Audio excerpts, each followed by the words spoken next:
नमस्कार. माझं दैवत स्वर्गीय गोपीनाथरावजी मुंडे साहेबांची आज जयंती.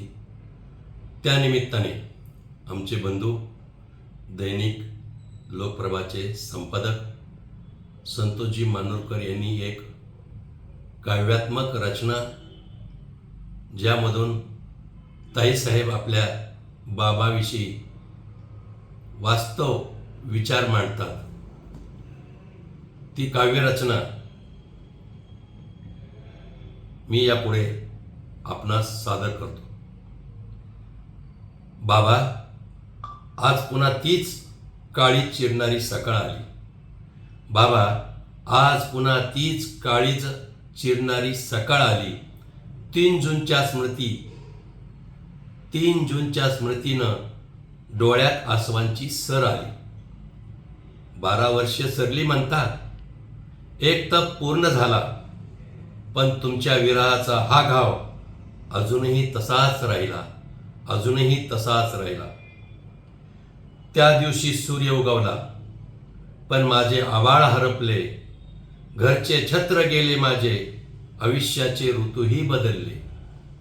लोक म्हणाले साहेब गेले. काळ पुढे सरकत गेला, पण माझ्या मनातील बाबा कुठेच कधी न मावळला. गावोगाव आजही बाबा तुमचाच श्वास फिरतो.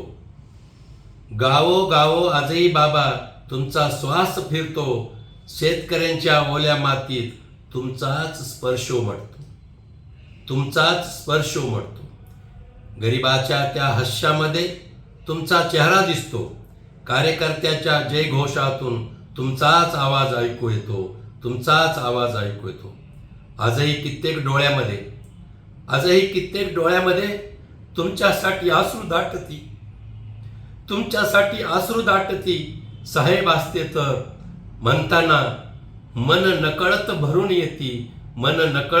येती. तुम्ही दिलेला माणुसकीची ऊब अजूनही जिवंत आहे, म्हणून लाखो हृदयात तुमची स्मृती दैवत झाली आहे. बाबा, तुमच्या समाधीपाशी जनसागर आजही येतो.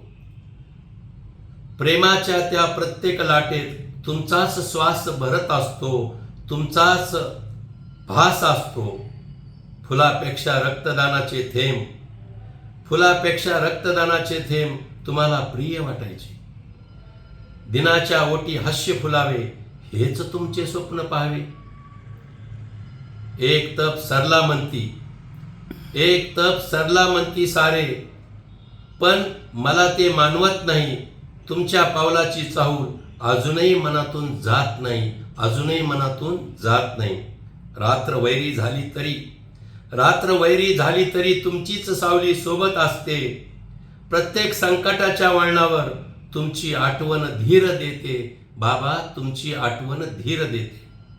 बाबा, तुम्ही मला वारसा नव्हे, संघर्षाची शिदोरी दिली. अश्रूंना सामर्थ्य देणारी जगण्याची उमेद दिली. माणसासाठी जगण्याची जी शिकवण तुम्ही दिली बाबा, तीच आज माझ्या प्रत्येक श्वासाची प्रार्थना झाली होती. आज तुमच्या चरणी ठेवीते मी कृतज्ञतेची ही वंदना. तुमच्या कार्याची ज्योत जपू, हीच राहो जीवन संकल्पना. काळाचे एक तप सरले, युगे बदलली, दिशाही बदलल्या. पण बाबा, तुमच्या आठवणीच्या वाटा कधीच ना बदलल्या. म्हणून म्हणते हात जोडून अश्रूचे ओले नेत्र घेऊन. तुम्ही गेला नाहीत बाबा, तुम्ही आहात अजूनही.